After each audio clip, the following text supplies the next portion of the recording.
Perdona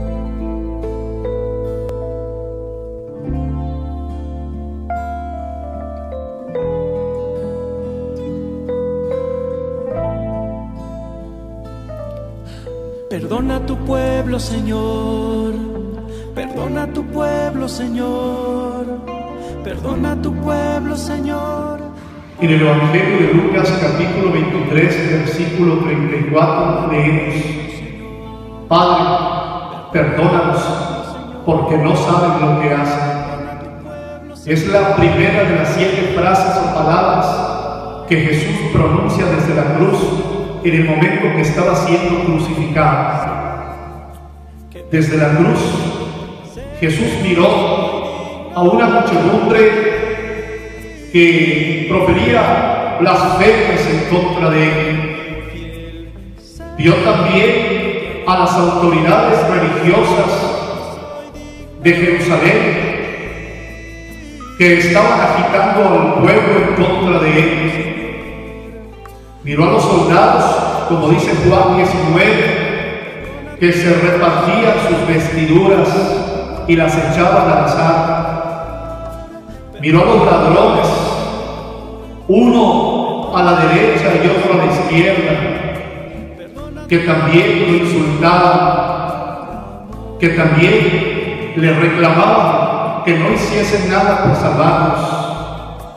Y Jesús allí, ante este escenario, ¿qué hizo? Maldijo. ¿Qué dijo? ¿Profirió alguna palabra agresiva, adolorida en contra de ellos? ¿Los descalificó? ¿Deseó alguna desgracia en especial contra sus verdugos? No. En ese momento Jesús pronunció la primera frase desde la cruz, estremecedora y llena de misericordia, que revelaba también su carácter sacerdotal. Desde la cruz Jesús clama al Padre: perdónalos, no saben lo que hacen. Pero pongámonos a pensar, ¿por qué Jesús pidió el perdón para sus agresores, para sus verdugos?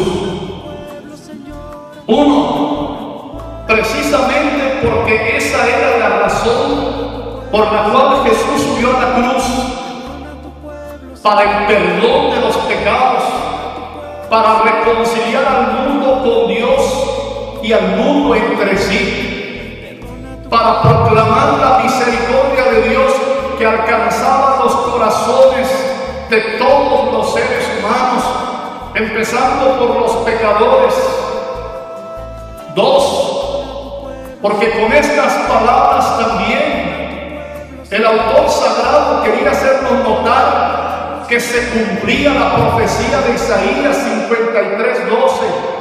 Tomó sobre sí nuestros pecados y pidió, intercedió por sus agresores. Tercero, porque justo en ese momento, cuando Jesús estaba por consumar su vida, fue consecuente, coherente hasta el final. Él,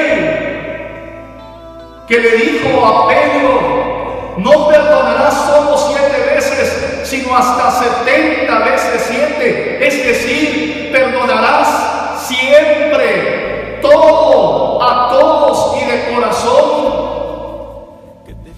Pronunciaba desde la cruz esta frase que afirmaba y suscribía su actitud siempre, su ofrecimiento siempre del perdón, la reconciliación y el rostro misericordioso del Padre, que se reveló en sus palabras y en sus acciones con los pecadores, los pobres, los enfermos, las mujeres, los niños, los indefensos, los marginados, los rechazados, los solos. Porque esas palabras subrayaban la otra enseñanza que Jesús nos dio en el sermón de la montaña: ama a tu enemigo, bendice al que te maldice, ora por quien te persigue. No es casualidad la frase, es la manera más hermosa y extraordinaria de terminar su paso entre nosotros en el anuncio del perdón, la misericordia y la reconciliación que el Padre en su querido Hijo Jesucristo nos está ofreciendo a todos nosotros. Padre, dice Jesús desde la cruz, aún en el dolor, aún en el suplicio, aún en la humillación, aún en la soledad de la muerte, Jesús no olvida su experiencia filial. No será el dolor, ni la humillación, ni el rechazo quienes hagan olvidar a Jesús el amor y la misericordia del Padre, que no se olvidará de su querido Hijo y al tiempo dará la respuesta. Perdónalos. Para perdonar, el primer paso es orar por los demás. Jesús ora por sus transgresores. Podía haber pedido por sí, podía haber invocado al Padre con una gracia especial, pero no lo hizo en ese momento, sino que su pensamiento y su corazón estaban con aquellos, con los soldados, con la muchedumbre, con quien lo abofeteó, con quien lo azotó, con quien lo ridiculizó, no para recriminarles, ni rechazarlos, ni condenarlos, sino para pedir perdón, porque solo un corazón libre, un corazón coherente, un corazón pacificado, un corazón que ama, es posible dar un paso tan importante como este. No saben lo que hacen. Jesús sabía el misterio de la iniquidad que envuelve al hombre. A veces no sabemos ni siquiera por qué hacemos las cosas, y por eso traemos a nuestra mente las palabras del apóstol: el bien que quiero no hago, y el mal que desprecio justo eso hago. Jesús sabía que detrás del hombre pecador, de la mujer pecadora, hay siempre circunstancias, hay siempre condicionamientos. A veces ni nosotros mismos sabemos por qué hacemos lo que hacemos. Dios nos alcanza y nos envuelve su misericordia. Ante esta primera frase, esta primera palabra que Jesús pronuncia desde la cruz, ¿a qué nos invita la palabra de Dios? A dos actitudes fundamentales. Primero, aprender a ver a los demás como Dios los mira, que es lo mismo que decir aprender a amar a los demás como Dios los ama. Y segundo, aprender en cada uno de los hermanos a perdonar sus pecados, sus errores, porque también nosotros hemos sido perdonados. A los que nos ha alcanzado el perdón de Dios, Dios nos llama a ser también compasivos, misericordiosos, como Él lo ha sido con nosotros. Amén. Perdona a tu pueblo, Señor.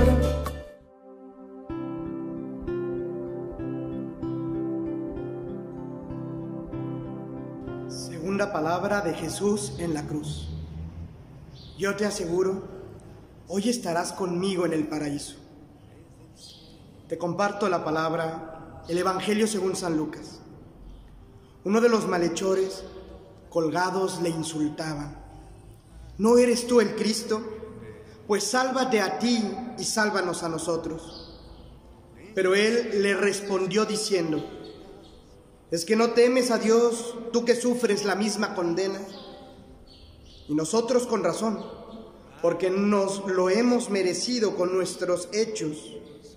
En cambio, este nada malo ha hecho. Y decía: Jesús, acuérdate de mí cuando vengas en tu reino. Jesús le dijo: yo te aseguro, hoy estarás conmigo en el paraíso. quiero compartirte, a partir de la palabra de Dios, de este momento tan importante para nuestra fe, el momento de la agonía de Jesús. En esta segunda palabra que Jesús da en la cruz, 3 reflexiones concretas que pueden ayudarnos en nuestra vida de cristianos. La primera reflexión es que de una u otra forma todos los seres humanos vivimos momentos de dificultad, momentos de cruz, momentos de dolor. Estos momentos los podemos vivir con Jesús o sin Jesús. La segunda reflexión que voy a compartirles es que para Dios nadie está perdido. Por último, no perdamos nunca la visión de trascendencia. Nuestro último destino está en Dios y eso no podemos olvidarlo. Te voy a explicar estas 3. Acompáñame. Primera reflexión. De una u otra forma, todo ser humano se enfrenta a momentos de dolor y de sufrimiento. Estos momentos los podemos vivir con Dios o sin Dios. En el Evangelio se nos presentan 2 personas a los costados de Jesús. 2 personas que están viviendo el mismo acontecimientos tan iguales y al mismo tiempo tan diferentes en la forma de enfrentar esa situación. Los crucificados con Jesús padecen el mismo tormento, sufren la misma agonía, el mismo desprecio social. Todo parece tan igual y al mismo tiempo es tan diferente. Mismo presente, pero destino tan distinto. El dolor es una realidad humana. Tal vez nosotros no viviremos los tormentos que vivieron aquellos crucificados, pero estoy seguro que pasaremos momentos de cruz sí o sí. La pregunta es, ¿cuál es o será nuestra actitud ante esos momentos? Por un lado, tenemos el modelo del que la tradición llama gestas. Él vive el dolor en el reclamo, en la rebeldía interior. Vive la desesperanza y la desesperación. Se puede ver en él arrogancia que lo lleva hasta el insulto. ¿No que eres tú el Cristo? Sálvate a ti mismo y sálvanos a nosotros. También nosotros a veces nos encerramos en nuestro dolor y no logramos ver más allá de nuestro propio sufrimiento. Volteamos nuestra mirada solamente a nosotros mismos. Como dice el Papa Francisco, nos ensimismamos. Volteamos solo a lo que nosotros somos y no logramos ver con claridad la verdad. A veces nosotros estamos envueltos en este sufrimiento. Podemos llenarnos así de amargura, resentimiento y por último tantos se terminan enojando con Dios. Por otro lado, está otro modelo para vivir la cruz, quien la tradición llama Dimas. Tiene una actitud muy distinta. Hay reconocimiento de Dios y hace su súplica humilde: acuérdate de mí. Este es otro camino. No centrarnos en lo que ha sucedido, sino en lo que puede suceder. No se pregunta por qué, sino para qué. Y entonces el dolor se vuelve camino de salvación. ¿Cuál es la gran diferencia? Lo podemos resumir en 2 verbos.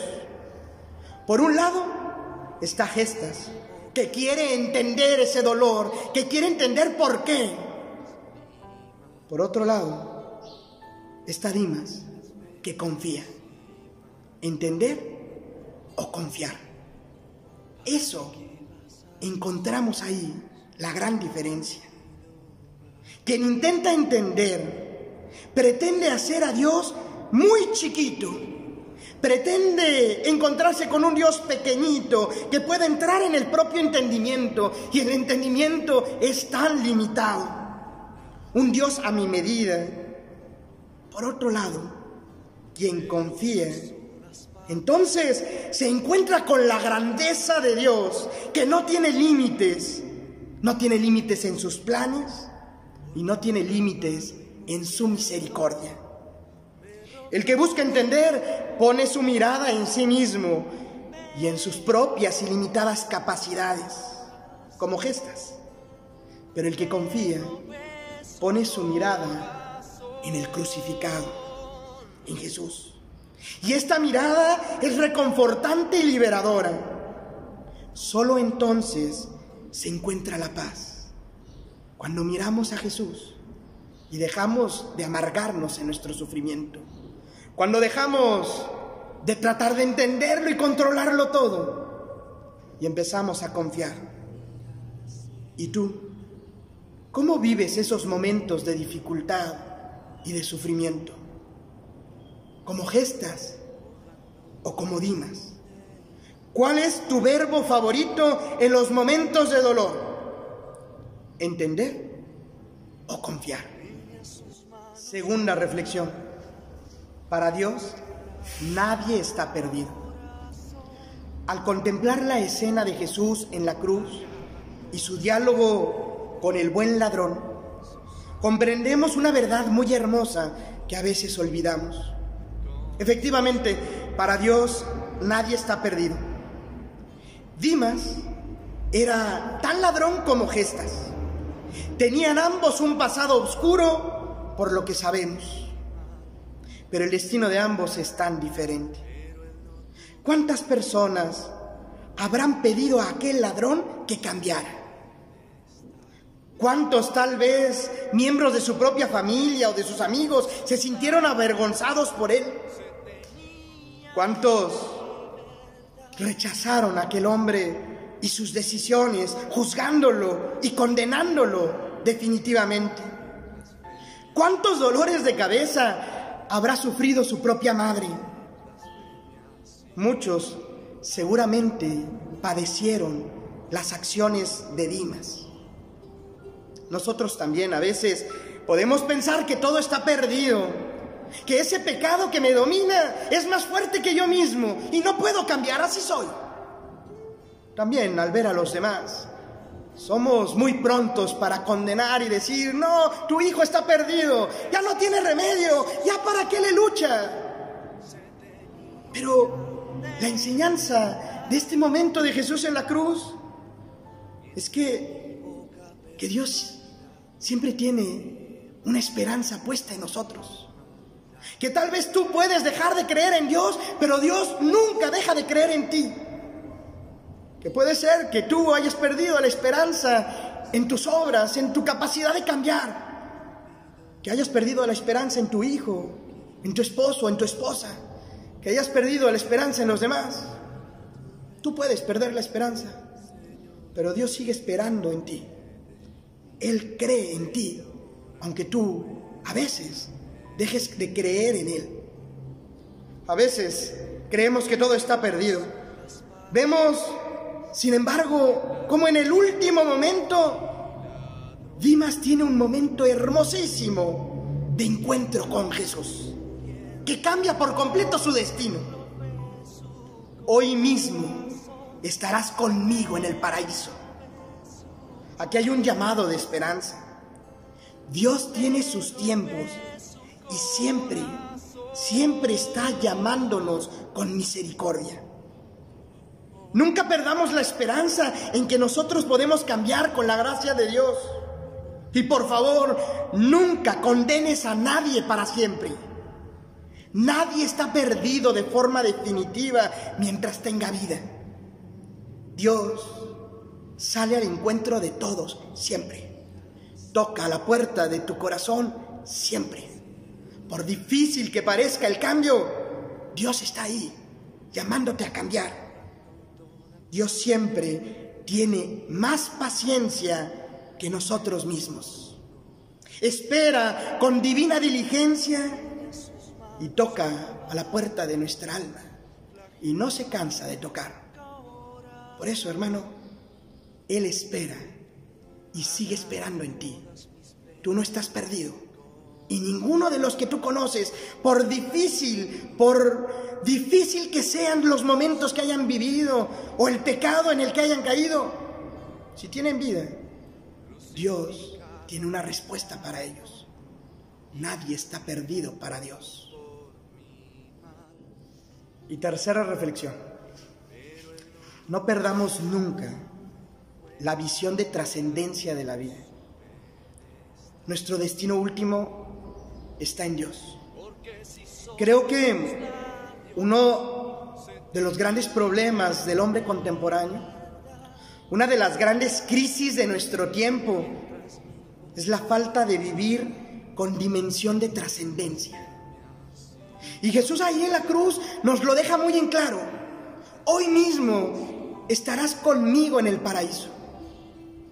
Antaño, nuestras abuelas, nuestros abuelos, la gente mayor, ponía siempre su confianza en Dios y sabía que al final del camino el destino está en encontrarse con Él.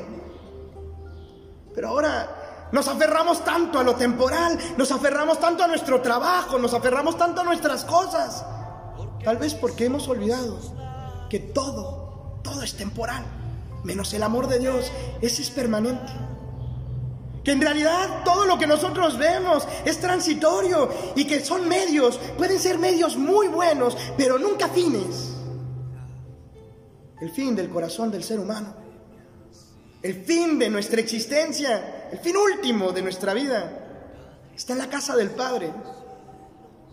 Y eso no es algo para el cual debemos de estar tristes, no, es una gran noticia. A veces me cuestiona cuando alguien muere y muere en paz. Hay gente que dice: pobrecito, pobrecito.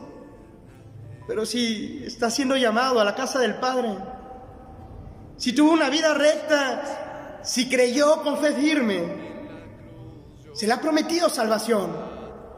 ¿Cómo pobrecito aquel que puede encontrarse con el amor de los amores? ¿Cómo pobrecito aquel que puede conocer la verdad cara a cara y contemplar al Señor de la historia? No es pobrecito, es bendecido. Pobrecito nosotros cuando olvidamos cuál es nuestra meta. Pobrecito cuando queremos llenar nuestro corazón de estas cosas que tan fácil se acaban. Pobrecito de nosotros cuando tenemos la mente embotada en las cosas terrenales y nos hemos olvidado de las celestiales. Pobrecito de ti, pobrecito de mí, si nos hemos olvidado de que hemos sido creados por Dios y para Dios. Esta es nuestra última y tercera enseñanza. Cuando Jesús dice: hoy mismo estarás conmigo en el paraíso, también te lo dice a ti. Tal vez no sea hoy, tal vez no sea mañana, tal vez falten 20, 30, quién sabe cuándo. Pero nuestra vida es una oportunidad única para prepararnos con ese encuentro maravilloso. Aquel que te está esperando con los brazos abiertos y que para ello te ha enseñado un camino concreto. No te distraigas con veredas que nada llenan el corazón. Yo soy el camino, la verdad y la vida, dice Jesús. Él es el camino. ¿El camino a dónde? A la casa del Padre. Vive tu vida intensamente. Mañana despiértate porque es bendición de Dios, pero acordándote de que estás en peregrinación. La vida es peregrinación. Solo un loco sale a peregrinar sin saber cuál es la meta. Y creo que hay muchos locos que estamos en esta peregrinación y nos olvidamos cuál es la meta. Hermano, hermana, no pierdas de vista nunca el destino último de tu vida. Y vive cada día como bendición, sabiendo que estamos en camino. Somos caminantes, somos peregrinos. Y ojalá que por nuestras obras y por nuestra fe, un día el Señor nos diga en el fondo del alma: hoy mismo estarás conmigo en el paraíso. Qué bendición escuchar esa voz. Y ojalá que todos un día la escuchemos. Hoy mismo estarás conmigo en el paraíso.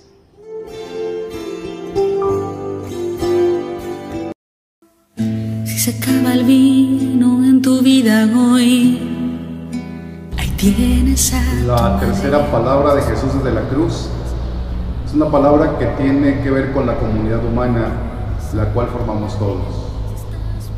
Tiene calidad y compasión. Es una palabra con mucho amor humano. Mujer, ahí tienes a tu hijo. Hijo, ahí está tu madre. Me puedo imaginar que fue el amor de madre que llevó a María a la cruz ese viernes. ¿Dónde más podría estar ella? A pesar de lo difícil que fue y el dolor que le hubiera causado, María estuvo ahí por una sola razón, porque amaba a su hijo. La cruz de Jesús, de cierta manera, también fue la cruz de María. Hoy, en este momento difícil que estamos viviendo, no dudes, también María está contigo. A pesar de la oscuridad de esa hora, la agonía, las burlas, el dolor, a pesar de la confusión, a pesar de la tristeza, de la angustia, de la enfermedad, la preocupación de Jesús es por sus seres amados. Nos muestra que las relaciones que parten de la comunidad humana son relaciones que importan. Jesús nos indica que nuestra llamada es cuidarnos mutuamente y a toda la creación. Nos demuestra una visión para la iglesia y para nuestro mundo, que es una oportunidad de dar testimonio de fe, aún en los momentos más difíciles, que es una oportunidad de pasar de víctimas a testigos. Imagina que Jesús no hablaba solamente a María y a su discípulo amado, te estaba hablando a ti, te estaba hablando a mí, nos estaba hablando a todos. Nos hacen sentir orgullosos esas palabras, nos hacen sentir humildes. Jesús nos dio un mandato de cuidarnos unos a otros. La tercera palabra de Jesús es un recuerdo poderoso de que somos parte de una familia global, una familia que en estos momentos necesita desesperadamente de todos nosotros amor en acción. Todos nos pertenecemos mutuamente. Unidos con María, hermanos de Jesús, discípulos amados que nos hemos llevado a María en nuestra casa como Juan, permanezcamos fieles y firmes en los momentos más difíciles. Permanezcamos también abiertos para atender las necesidades de los demás. Todos estamos interconectados. Si hay muros y divisiones como la pobreza, el racismo y otros asuntos, deben de ser desmantelados para no deshonrar nuestra tierra, nuestra internacionalidad, nuestra interculturalidad. Son obra de Dios y es el antídoto de la creación de la paz. Respondamos pues como discípulos amados, con firmeza y esperanza, con fe y con amor de unos con otros. No te sientas solo, no te sientas sola. A Jesús le interesa tu vida, María te acompaña. María intercede por nuestra humanidad. Eres nuestra madre, eres el regalo más precioso que Jesús nos ha dado en el momento del dolor. Discípulo amado, con María en nuestra casa.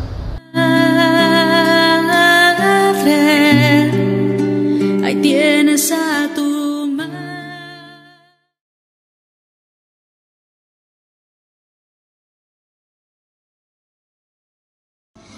Muy buenas tardes, amados hermanos en la fe. Les saluda el Padre Egidio Alonso Choza Zamora, párroco de Nuestra Señora de Guadalupe en Guerrero Negro. Los invito a compartir este momento de meditación, la cuarta palabra de nuestro Señor Jesús en la cruz el Viernes Santo. Y alrededor de la hora nona clamó Jesús con fuerte voz: Elí, Elí, lema sabactani. Esto es: Dios mío, ¿por qué me has abandonado?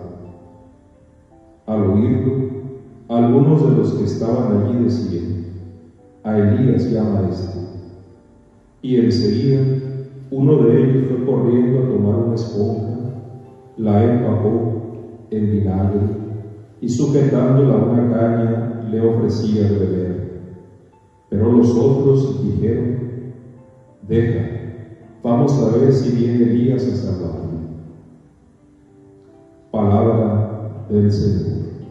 Gloria a ti, Señor Jesús. El texto bíblico nos presenta a Jesús nuestro Señor sufriendo en la cruz, padeciendo, ensangrentado, con dolores, con angustia. Nos revela su humanidad que comparte con cada uno de nosotros. También nosotros sufrimos, nos angustiamos, nos preocupamos, sangramos de igual manera, pero afirmamos que nunca estamos solos. Jesús lo sabe y lo sabemos también nosotros. Jesús clama con fuerte voz, pide ayuda, se manifiesta necesitado de ser socorrido. El Salmo 120 nos recuerda: en mi angustia clamé al Señor y Él me respondió. Por su parte, el Salmo 138 nos dice: aún no tengo la palabra en mi lengua y tú, Señor, ya la conoces. Así es, hermanos, antes de manifestarle al Señor la ayuda que necesitamos y el auxilio que requerimos, Él ya está trabajando en aquello que le vamos a pedir, en aquello que nos va a dar.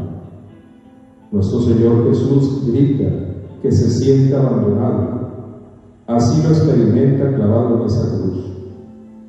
De igual forma, hay ocasiones en las cuales también nosotros nos podemos llegar a sentir abandonados y olvidados, pero la realidad es otra. En Isaías 49, Dios nos dice: aunque una madre que ha llevado en su vientre a su hijo pudiera llegar a olvidarse del fruto de sus entrañas, Dios nunca se olvida de nosotros. Dios nunca se olvida de nosotros. El Salmo 23 nos recuerda: el Señor es nuestro pastor y acompañante, y aunque caminemos por cañadas oscuras, nada debemos temer.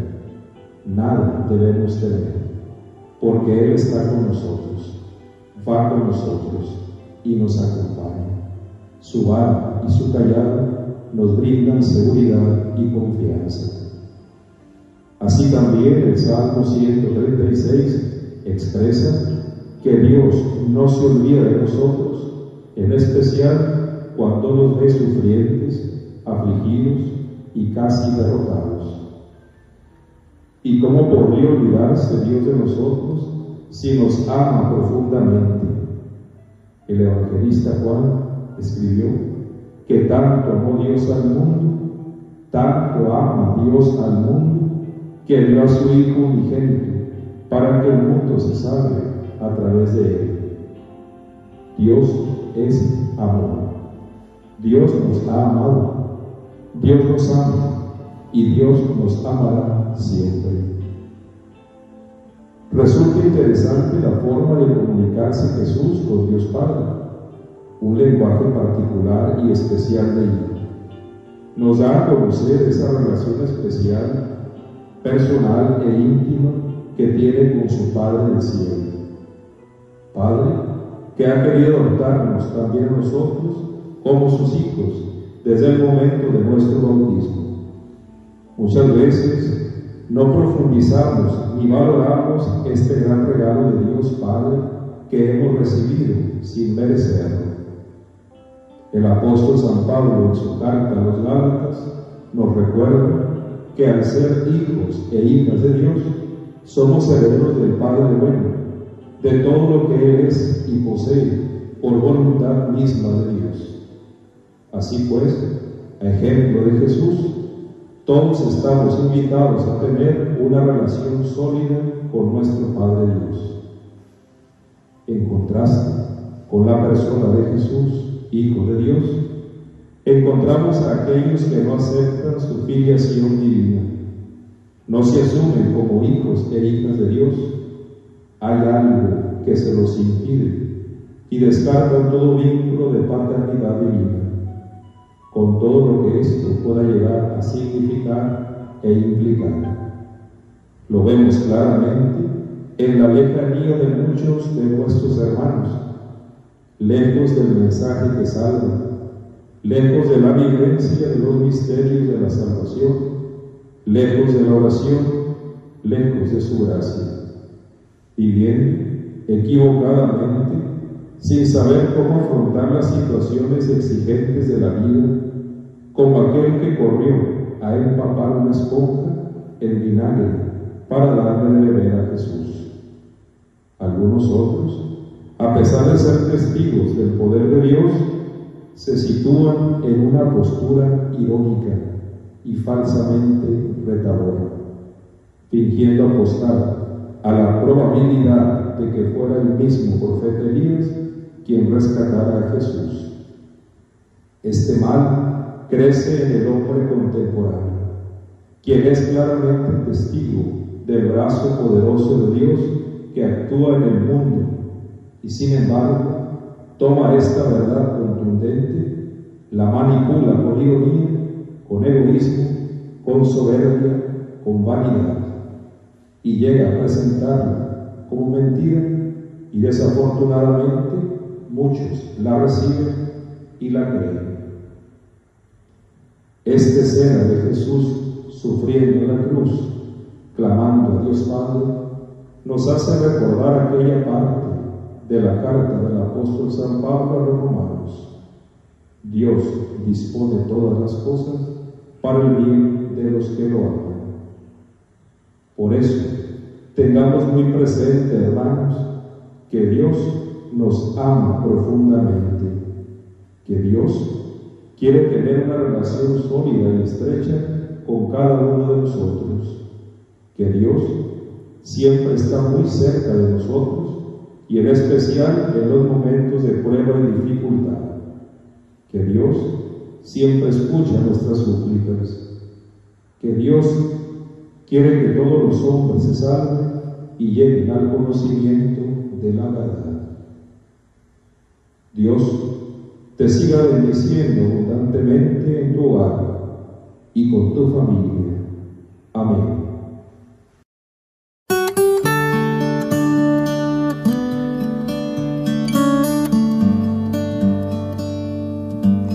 Del Evangelio de San Juan.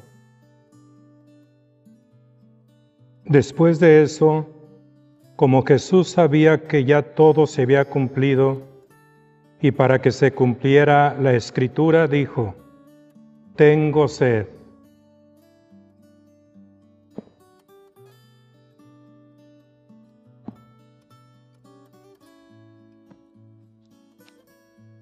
Tengo sed.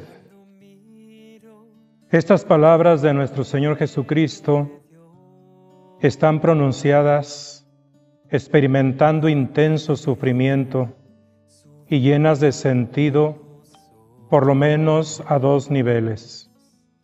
Primero, estas palabras de Jesús son captadas por los presentes de tal manera que, empapando en vinagre una esponja, la fijan en una caña y la acercan a su boca, y Jesús acepta el vinagre que aquellos hombres de corazón duro le ofrecen. Así se realizó lo que el Salmo 69 anunciaba: «En mi sed me dieron a beber vinagre», que por cierto acrecienta aún más la sed. Segundo, Jesús sabe que las Escrituras, las profecías mesiánicas, los designios divinos de salvación se han cumplido. Y dice, tengo sed. Ya en otra ocasión Jesús se había declarado sediento cuando dijo a la mujer samaritana, dame de beber. Jesús tenía sed y por eso pidió agua, pero además de la sed natural, Jesús ardía en otra sed, en una sed profunda, más de dar que de recibir. Y por eso agregó inmediatamente, si conocieras el don de Dios, ¿y quién es el que te dice, dame de beber? Tú le habrías pedido y te habría dado agua viva. Y al final del diálogo, Jesús consigue que aquella mujer le pida, Señor, dame de esa agua, para no tener sed, ni venir aquí a sacarla. Aquí también, en la cruz, Él sabe, con su ciencia sobrenatural, que su misión está cumplida, la obra del Padre realizada, la salvación conquistada. Los frutos de su vida y de su sacrificio pueden ya derramarse sobre el mundo entero. Nada falta. Puede ya cumplirse la Escritura. Jesús tiene sed de ello y tiene sed de ti, de mí, de todos nosotros. Que le abramos el corazón, que le dejemos actuar en nuestra vida, teniendo presente lo que Él nos ha dicho. Si alguien tiene sed, venga a mí y beba. Jesús es el único que sacia los anhelos más profundos del hombre, y no las cosas materiales o los placeres del mundo. Pero la sed que más ahoga a Jesús en estos momentos es la de dar el mismo don de Dios, de entregar a los hombres el Espíritu Santo, prometido en las Escrituras, y conquistado con su misión ya cumplida y con su exaltación en la cruz. Estábamos invitados a compartir con Jesús la misma sed, sed de que el Espíritu Santo habite en el corazón de cada persona, de que cada ser humano desde su concepción sea el tesoro más preciado de nuestro mundo, sed de que Dios sea aceptado como Padre y de que sepamos tratar a todos como hermanos a fin de construir la justicia, el amor, la verdad en todo el mundo, en nuestra patria y en nuestras familias. Hacer presente el reino de Dios en nuestros ambientes a través de las obras de misericordia y hacer la voluntad del Padre Dios en las circunstancias difíciles que ahora vivimos es darle agua a Jesús. Entonces un día escucharemos, vengan benditos de mi Padre, tuve sed y me dieron de beber. Levantada en el signo de... Sexta palabra, todo se ha cumplido, por el Padre Emanuel Leal Montes. Después de beber el vinagre dijo Jesús, todo se ha cumplido, e inclinando la cabeza entregó su espíritu. La hora del Señor ha llegado, aquel que ha venido para que tengamos vida y la tengamos en abundancia, es el mismo buen pastor que en la cruz entrega la vida por sus ovejas. Son los últimos instantes de la vida de Jesús. Está agotado hasta el extremo. Su cuerpo extenuado no resiste más el intenso dolor de la crucifixión. Su espíritu siente retroceder ante el sufrimiento infligido por los hombres y el abandono de Dios. De improviso, su vida entera yace colgada de un vulgar madero. Solo le queda un último aliento para beber vinagre y decir: todo se ha cumplido. El buen pastor ha entregado la vida por sus ovejas. El Señor cumple sus promesas. Su muerte recapitula la obra de su vida, la predicación del reino de Dios, sus milagros y signos, su predilección por los marginados e ignorantes, su misericordia por los pecadores y abandonados, su amor por los niños y ancianos, por las viudas y los enfermos, su amor apasionado por la humanidad. La antigua profecía se cumple ahora. Llegarán los días, dice el Señor, en que haré una nueva alianza con la casa de Israel y de Judá. Las promesas del Señor han llegado a su cumplimiento en la cruz. Juan señaló a Jesús como el Cordero de Dios que quita el pecado del mundo. Ahora sus palabras se hacen realidad. Jesús, obediente a la voluntad del Padre y fiel a su misión, se ofrece por todos nosotros. Haciéndose pecado, nos libra del pecado de la oscuridad de una vida sin Dios. Nos libra del pecado de la soberbia, de la autosuficiencia y del egoísmo estéril que consume.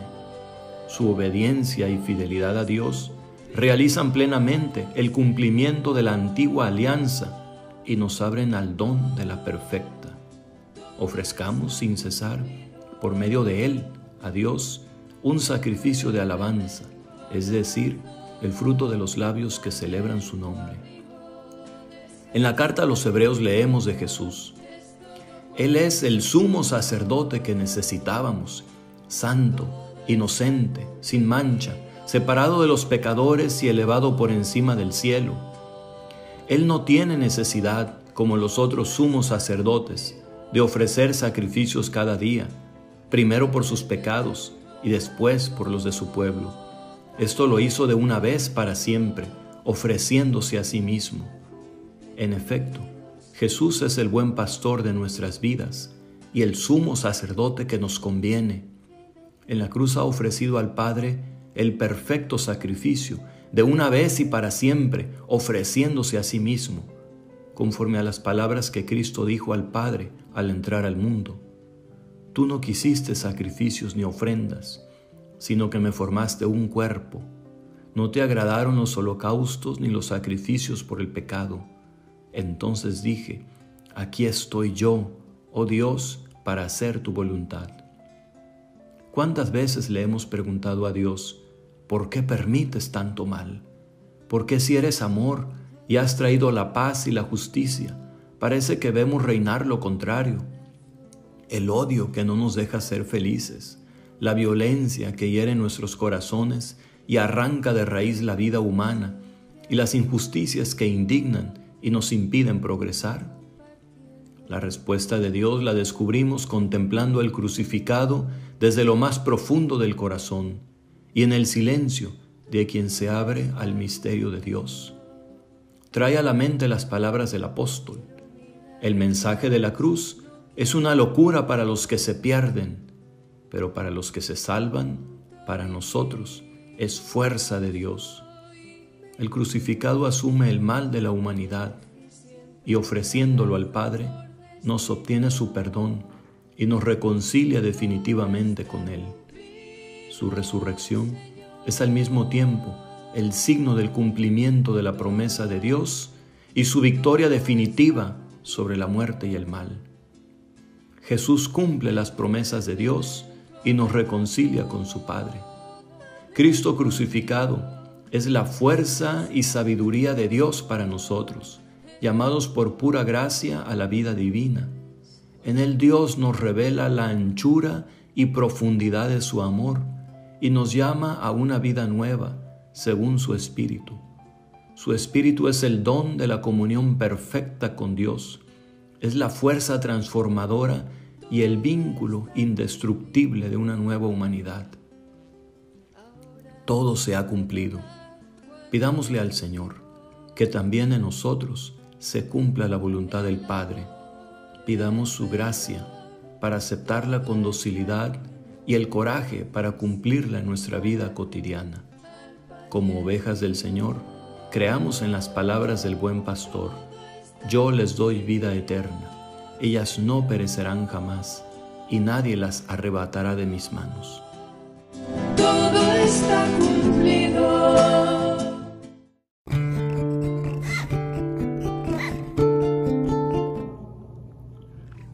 Séptima palabra. Padre, en tus manos encomiendo mi espíritu. El Evangelio de San Lucas nos narra estas palabras de Jesús. Era casi el mediodía cuando las tinieblas cubrieron la faz de la tierra desde las 12 del día hasta las 3 de la tarde.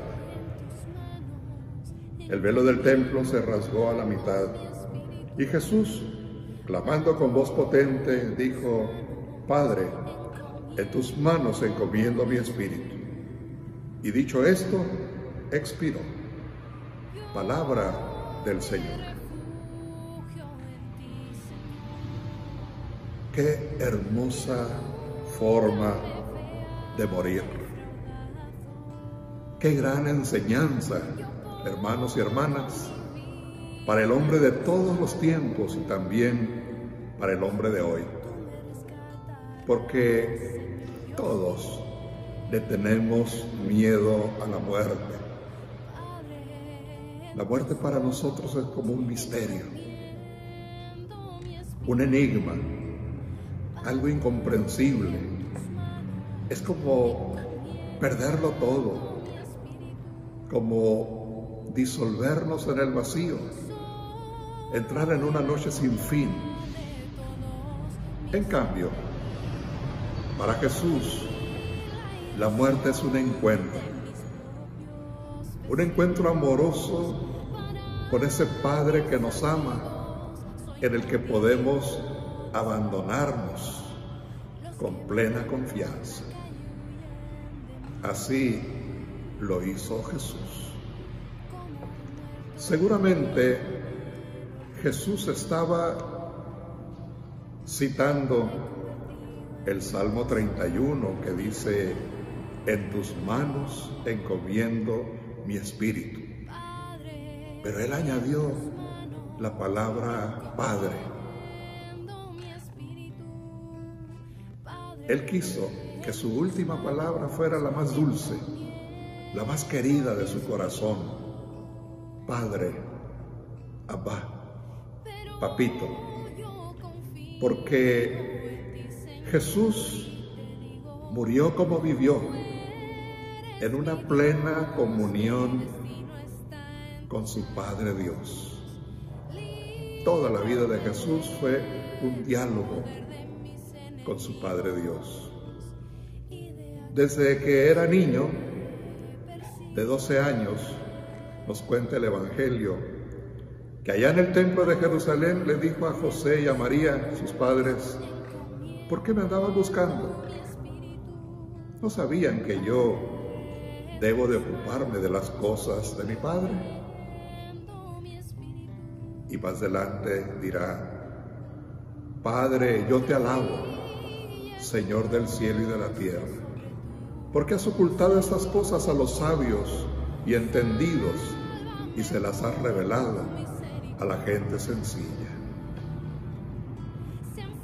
Gracias, Padre, porque me has escuchado.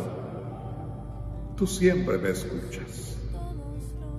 Y allá en la agonía de Getsemaní, Padre, aparta de mí este cáliz. Y ahora en la cruz, en el supremo momento de la muerte, Jesús se abandona en las manos amorosas de su Padre. Padre, en tus manos encomiendo mi espíritu. Y Jesús, queridos hermanos, en la muerte se manifiesta como un verdadero hombre. Recordemos las palabras del Concilio Vaticano II sobre Jesús, que nos dice: trabajó con manos de hombre, pensó con inteligencia de hombre, obró con voluntad de hombre, amó con corazón de hombre.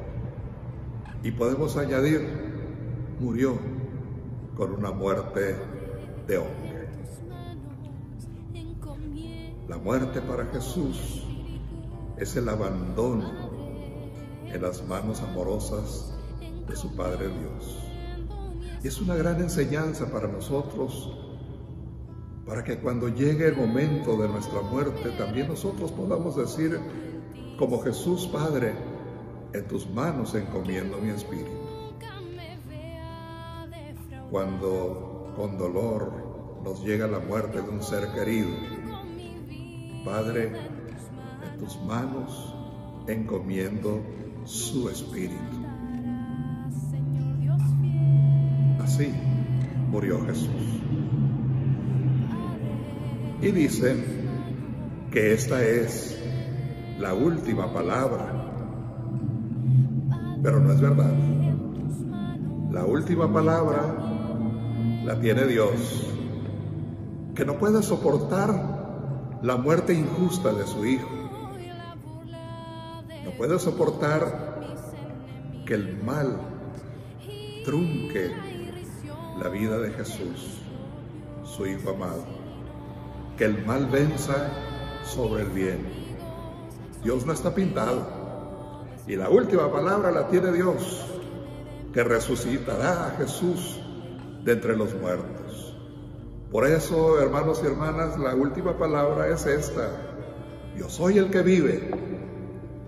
Estuve muerto, pero ahora estoy vivo. Gloria al Padre, y al Hijo, y al Espíritu Santo, como era en el principio, ahora y siempre, por los siglos de los siglos. Amén. Padre, en tus manos encomiendo mi espíritu, pero yo confío en ti, Señor, y te digo: